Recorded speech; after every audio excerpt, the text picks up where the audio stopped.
and he's going to house it. It's amazing. Absolutely amazing.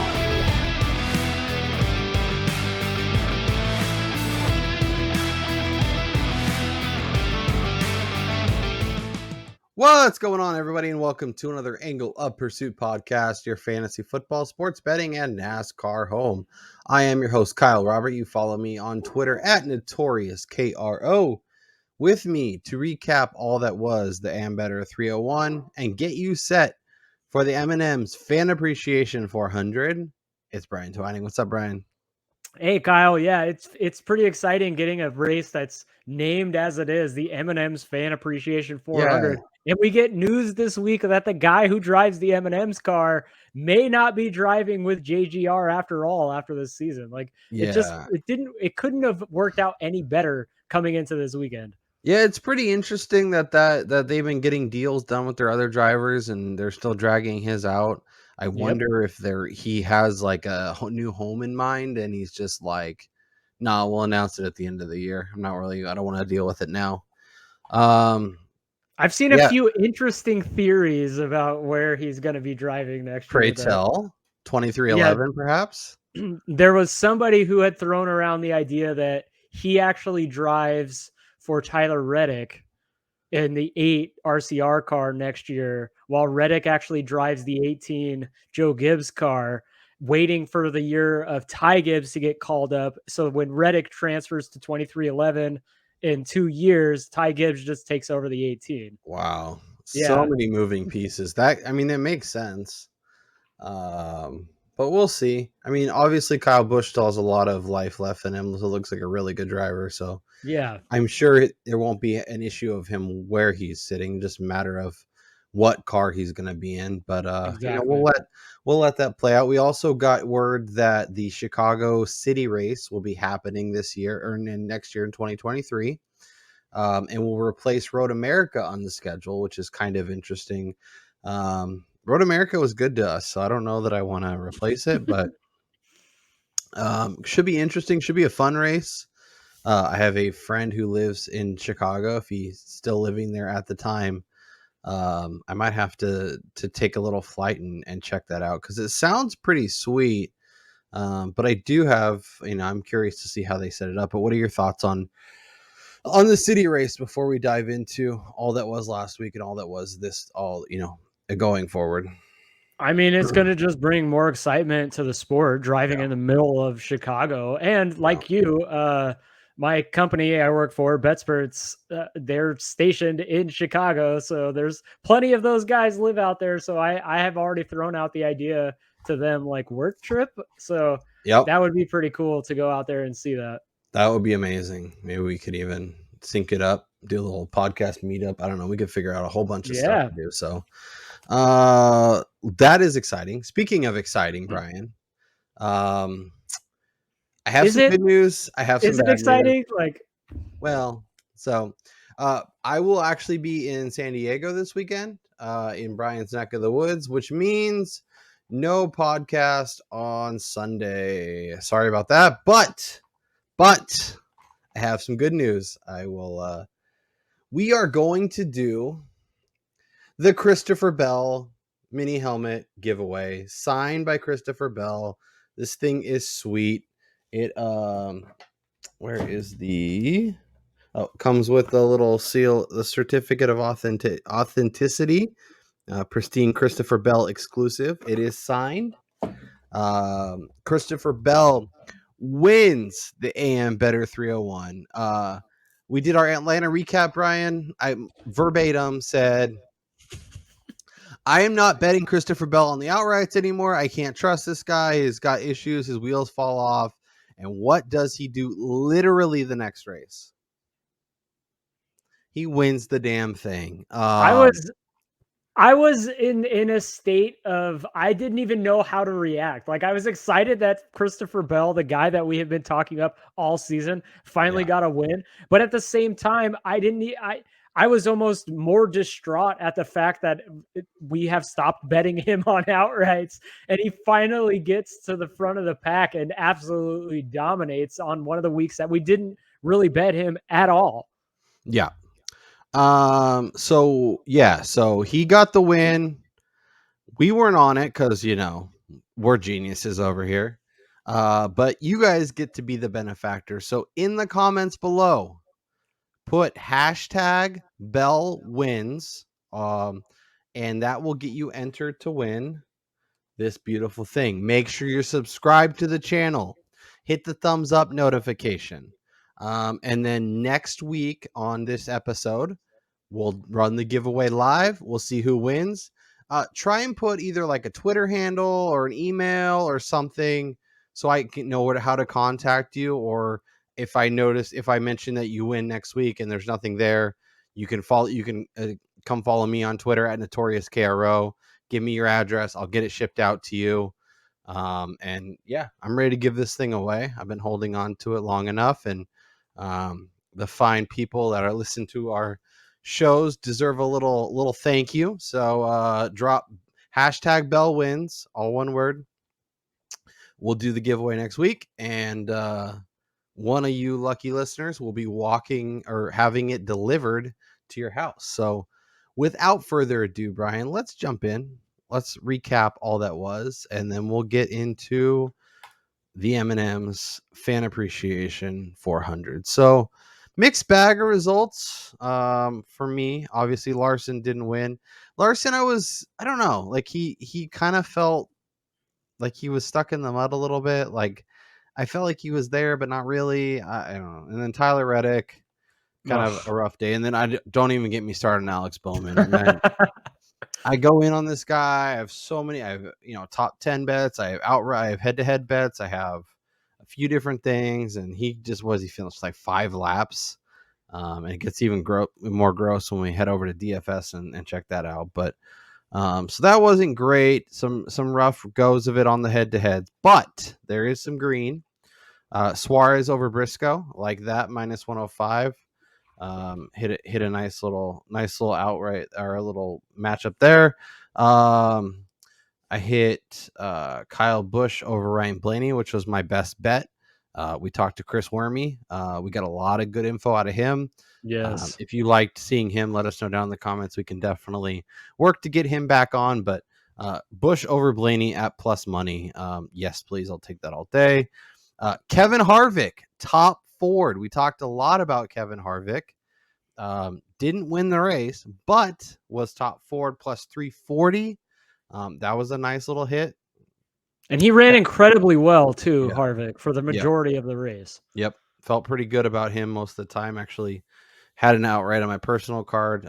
Did not obviously cash, but like you said, had a good feeling. Chastain top Chevy, didn't get there, but felt competitive. Like I never felt like he was, had no chance to get that. I was just gonna say though, the one thing about Chastain is he never really got inside like the top 7. He never looked like one of the best cars after the race started. Yeah, it was funny. He and Denny Hamlin were racing each other a lot on Sunday. I was so looking forward to contact. Yeah, and he was a lot more like giving a little extra space, and it was kind of interesting. But yeah, both those guys were fine, but not like competitive to win the race. But he did beat Joey Logano, who tried to play the fuel game, and obviously eventually lost and had to pit at last few laps. So that ended up cashing that. Keselowski over Bubba, like what a race from him. That was incredible. Honestly, I kept waiting for him to kind of just struggle a little bit or maybe fall back, and he was just top 5 all day. That's what I was going to say is like, as impressive as it was that Christopher Bell won the race, I think for me personally, the most impressive driver on the track on Sunday was Bubba Wallace. The fact that he was able to stay where he did all race at a track that he had never had really success on, or a track style for that matter, that he's been good. So yeah, maybe he really has turned the corner. Yeah, I'm going to be interested to keep an eye on him. We talked a little bit about him. He's kind of, it's more mental, I think. I think he's got a lot of skill and a lot of tools that he could be a very, very good driver every single week, but kind of gets in his own way a lot like Ross did last year and even a little bit this year. But yeah, I'm going to keep an eye on him and hopefully, the mile and a half long tracks, he can be a lot more interesting. And, even if we're not cashing outrights. We're cashing top 3s, top 5s, top 10s, that kind of stuff. And then Cindric over Almirola. I mean, I got plus 215 on Sunday morning. I saw that. I had to take it. The 170 was tempting. We talked a lot about that. But when it kept going and it hit 215, I said, I have to take this. Like, it's just, that was two drivers, far too good odds. Yeah, and two drivers who are very much in a similar bucket. And I mean, you could argue that Cindric's probably even a little bit ahead of Almirola on a week-to-week basis. So the fact that you had to lay minus whatever to get a piece of Almirola was crazy. And obviously he has car issues because these cars have issues and the wheels fall off, and no matter how good the driver is, they have issues outside of that. So overall, decent week. Kind of pushed the money around. Didn't win a lot. Didn't lose a lot. Pretty break even week. Brian, we'll check out your card. That Cole Custer top 10. We were talking a little bit right before. That was heartbreaking at the end. Felt really good. He was in like the top 3 in stage 3. He was running really well.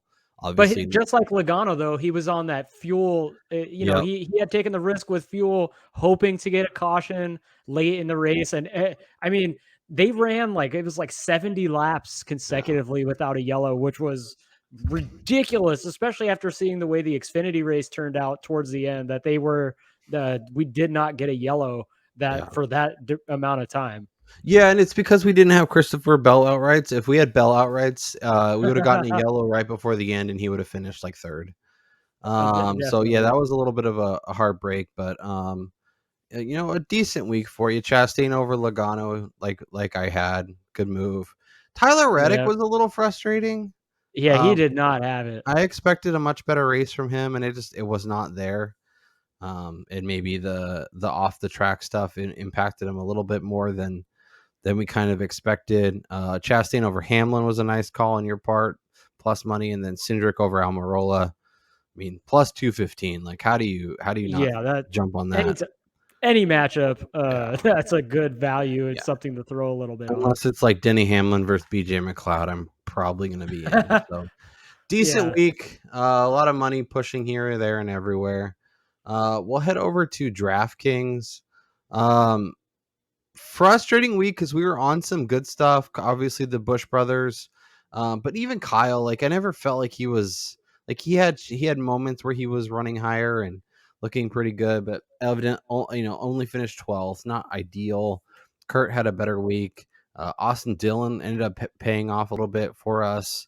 Another guy that I thought would finish a little bit better than he did. Cole Custer was running great and somehow managed to finish 27th.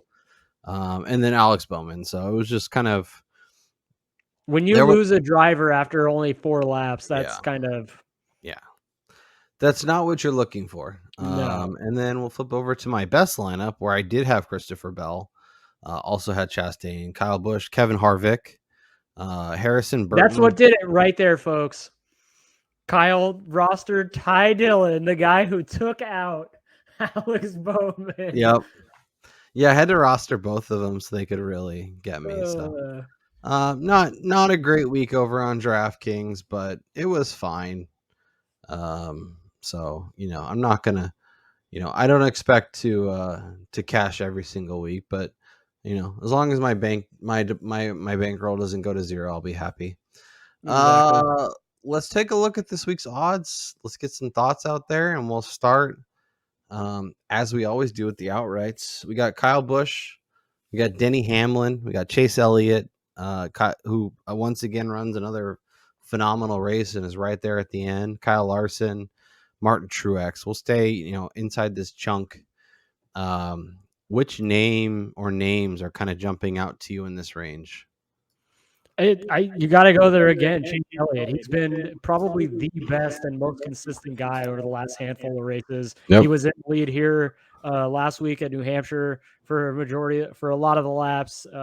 He was running near the front pretty much the whole day. He's won 2 of the last 4 races coming into Pocono. He's performed pretty good at Pocono. Not the greatest. He doesn't have a win here, but I mean, if anybody has figured out this car, it seems like Chase Elliott has done that over the last couple of weeks. And at the top of the board, he's probably the guy I trust the most at this time. for to potentially win the race. Yeah, for me, there's a couple names. Elliott's a great call, and I think priced a current the way he is for a reason. Denny Hamlin is incredibly interesting. Amazing run of success, best average rating over the last 6 races here. 2 wins, 4 top 5s. Just been incredible. And then Kyle Busch, obviously, the M&M's connection is interesting. And Kyle Busch is incredible here. Don't get me wrong. Yes. Also has 2 wins, also has 4 top 5s. So both those guys are really interesting and has led almost 200 laps over the last 6 races. So priced accordingly, both make sense. Hamlin, I think, would be my favorite in this range. But if you want literally any of these guys, you could make a very, very strong case. I think things get fun when we dip a little bit. Obviously, Ross Chastain, we love him and love where he's at, even if sometimes he can't keep his car where it should be. Ryan Blaney, 10-1, 12-1. Kevin Harvick, I might be going back to the well, even at 10 or 11. I was gonna say, but that's so short for a guy who hasn't won in almost 60 races. Yeah, but he, like Hamlin, like Kyle Busch, has been incredible. And on 2.5 mile long tracks. Yeah, but like 3 wins in his last 8. No, I get it. Like, he's not a comfortable click. That makes sense. But a guy that I think is very, very strong. I do wonder maybe he doesn't qualify well. Maybe his number falls back a little bit, and I feel like among the guys that are in this range, his odds would move the most with a surprisingly bad qualifying session, as opposed to, say, Ryan Blaney qualifies 12th. Like, his number is not going to move that dramatically. Maybe 12 to 13 or 14 from Caesars, or Ross the Boss, maybe 10 to 12. Whereas Harvick, if he qualifies outside the top 10 in like that 15 to 20 range, I mean, probably dropping to 15-1 as opposed to the rest of the guys. Like, there's too much uncertainty with him. Like, the dude hasn't won in forever. Like, I don't. They haven't won in forever until they win. That's how it works. Yeah, I guess. And we talked about, like, even in New Hampshire, looked really good. Until he got in dirty air, though. Really, a lot of dirty air. Yeah. I mean, same Martin Truex. Truex had that race. Man. He was dominant. Yeah, I don't know. There's some compelling options in this range for sure. Let's keep it rolling. Christopher Bell, 17-18. It did the floodgates open? Are we looking at a guy who's going to go from like not winning all year to winning several in a row? Do we trust his pit crew to perform as they did this last weekend? No, we don't. However, that's why I didn't bet them last week. I don't know. It's an interesting number. I honestly thought it would be a little bit shorter coming off of the win. Obviously DraftKings has him priced like 15. It's kind of, I was thinking 12 to 15. So that is interesting. It's interesting that he also has no picture, which makes no sense. Yeah. But, I mean, if you listen to Christopher Bell, or you listen to a lot of the guys in the JGR garage, they were talking about it at length this last Sunday about how Christopher Bell has been probably the most consistent car win on track this year at JGR. He's been the fastest among the guys on a consistent basis. It's just whether or not the pit crew doesn't F up during a race and he doesn't have tires falling off or pit penalties and stuff like that. But that's a major factor when looking at outrights. And it's hard to trust the guy who just has a new crew. This will only be the 3rd race, I think, with the new crew, who was previously effing up with Bubba Wallace, and then all of a sudden they miraculously performed like a perfect both crews had a strong week last week at New Hampshire, so that was really interesting. They even made a point of talking about that on the broadcast. So maybe things kind of, I don't know. We'll see if it can be carried over. I am a glutton for punishment. That Alex Bowman 20-1 number looks really nice. 2 top 10s, or I guess 3 top 10s, including a win. in his last 3 races at Pocono. Clearly a comfort level. He's just been kind of weird this year. Like, I feel like he took a step forward last year and really made himself kind of a upper echelon driver. And then this year he's kind of just been like plodding along. And I don't know, like between him and Larson, maybe it's a Hendrick thing and just like Chase Elliott's that good and he's a lot more comfortable, and each driver obviously is very different, but it's been a weird year for some of the Hendrick guys. Tyler Reddick 25-1. Daniel Suarez, we can keep banging the track house is really interesting. What do we, is that a good number thing? Decent numbers. If you can get the 30, I like it a lot more than the 24 at FanDuel. Honestly, I feel like the Bubba number at 30-1, that's something I'm willing to entertain, because Bubba has long been known as somebody who performs really well at these like higher speed type tracks, especially like Pocono has those really long straightaways that you have to reach, high speeds. And the 2311 car has done plenty of that this year. He finished 5th in the second race last year here. I mean, maybe what we saw in New Hampshire was a sign of things to come, and he's able to run near the front. So, I mean, getting in early at 30-1, especially if he qualifies early, maybe this is like a Christopher Bell situation where you bet the number before practice and qualifying and then try to sell out of it, and then go back to like a live bet come Sunday. Yeah. Eric Jones is somebody that I'm looking up numbers for. Last year, I really like Eric Jones this week. Last year's RPM was not good, but before that, when he was with JGR, he had a third, he had a second, he had a third, and a fifth in 4 of the 5 races from 2018 to 2020.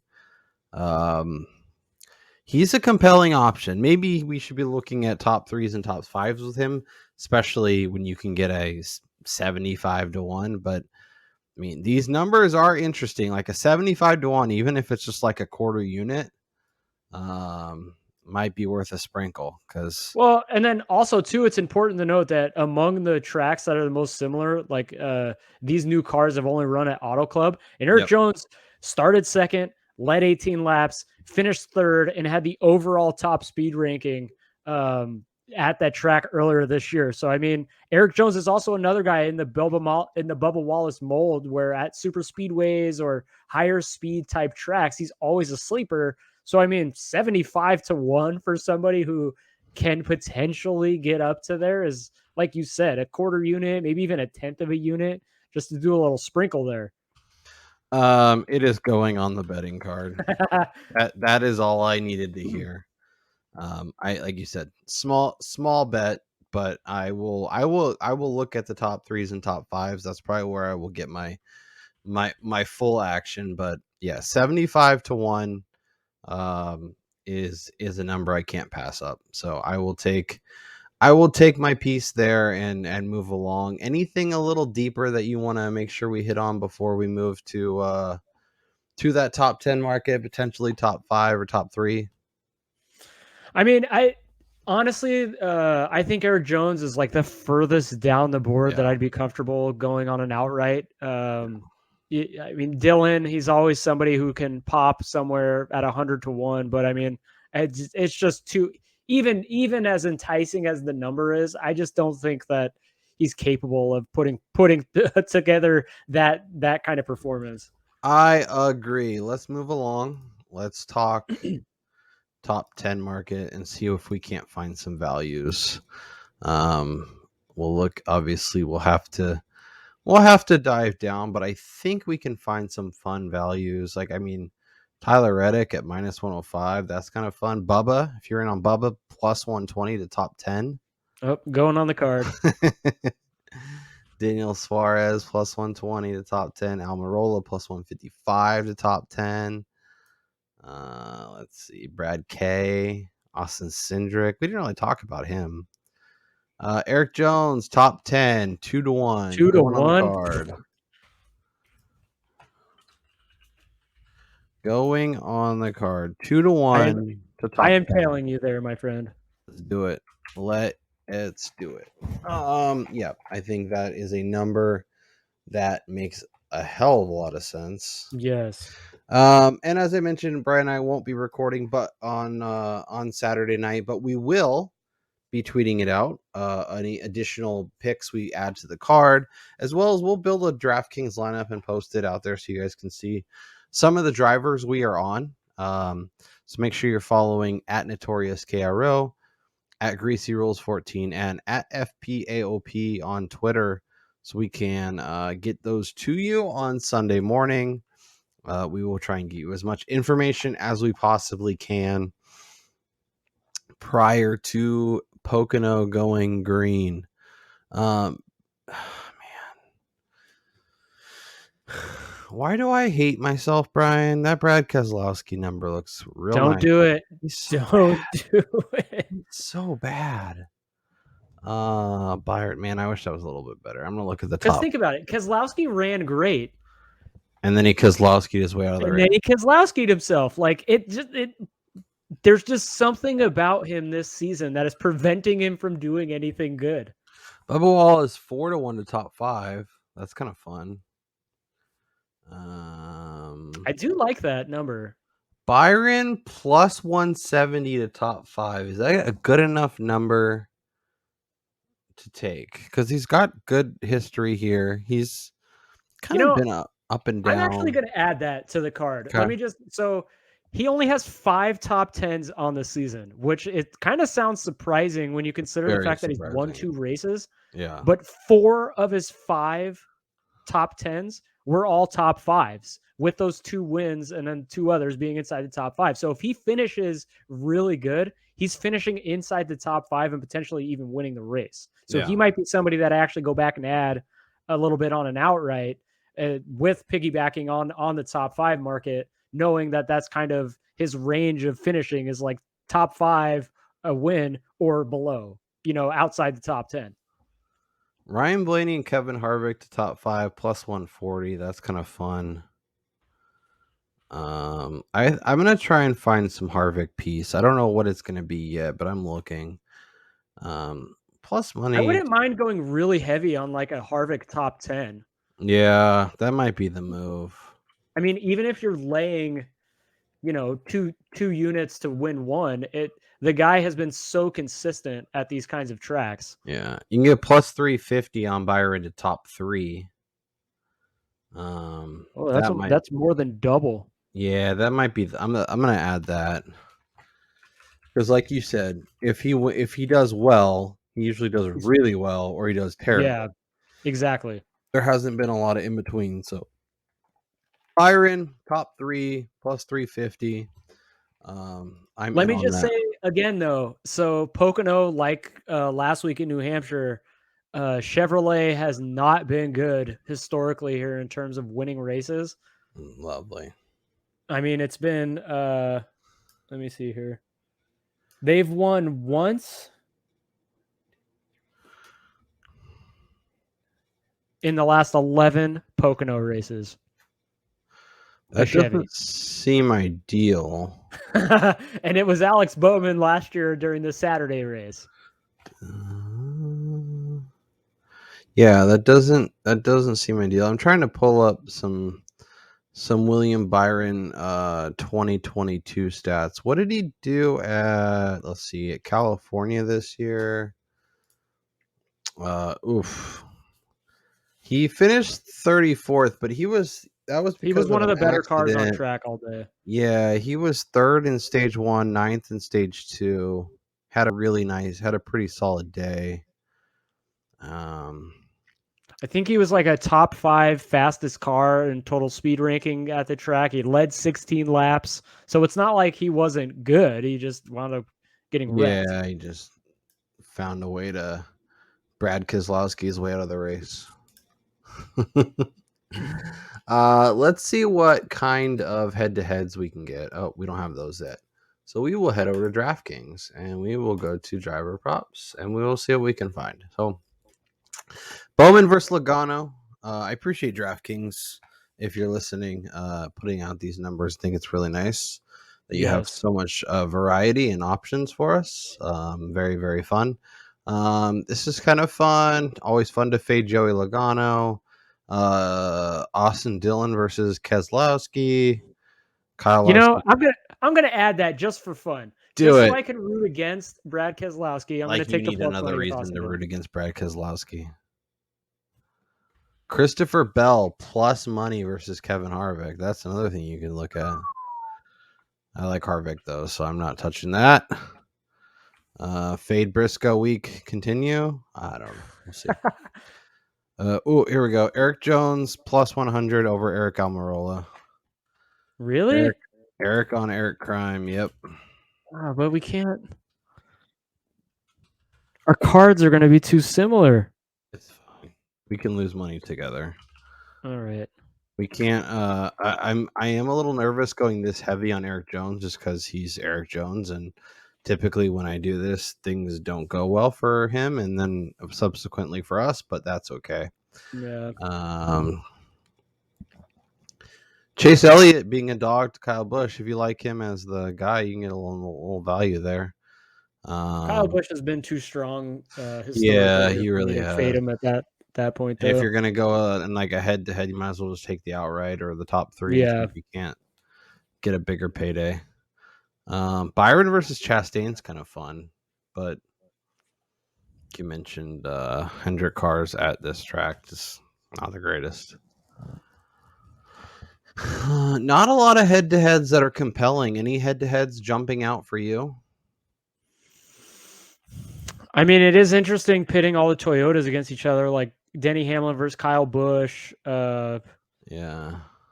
Like we'll have to look at manufacturers and stuff and see if we can't find some value there, because there's got to be some interesting options. This is kind of fun. I don't hate Alex Bowman at plus 350. Like, he's probably the fourth best driver in this group. But that's a decent number. Like, I don't know that he's that much worse than William Byron, especially when their head-to-head is like 105, 115. Like, that's way better. Yeah, and I feel like in the Group B matchup, I feel like Kevin Harvick, although the potential for like the top finishing spot is not necessarily there for him, dude is going to finish the race, and he's probably going to finish guaranteed top 10. So, I mean, whereas the other three drivers have all shown the ability or non-ability to finish well at certain tracks, either crashing or just getting into some incidents on pit row. So, I mean, Harvick in that is actually a pretty good value. And I am adding it to the card as you soliloquy. And it's interesting. A lot of times there's a good amount of variety, but the fact that they're all plus 260, I think is interesting. And then you could fade Kyle Busch with whatever, but he's so strong. I don't know that I would. Yeah. But pretty solid card so far. As I mentioned, Brian and I will try and find some other values to add to the card, to find ways to beef it up heading into Sunday. If we find opportunity, if we don't find opportunity and there's just nothing there, we might have a slim card. But the way things typically work is we tell ourselves that on Wednesday, and by Sunday morning, our card has tripled in size, and we are getting extra spicy. So, as I mentioned, make sure you're following us on Twitter, and we will tweet out. I will try and create a post too, and post to Instagram. If you're not following us there, AOP Podcast, I would really appreciate a follow. If you're over on Instagram, I try and share the show around there, and I'll try and share some other bets. So I'll work on getting some stuff updated for there as well. Let's recap what's currently on the card, Brian, and then let's get people our best bet before we get out of here. So far on the outright card, I only have Eric Jones for a quarter unit. I will probably add one or two more drivers. Kevin Harvick is on the short list. Denny Hamlin's on the short list. Kyle Busch is on the short list. I think that's it. Eric Jones top 10 at 2-1. William Byron top 3 at plus 350. Eric Jones over Eric Almirola at plus 100. and Harvick over Chastain, Truex, and Blaney at plus 260. Brian, break down the card for the people.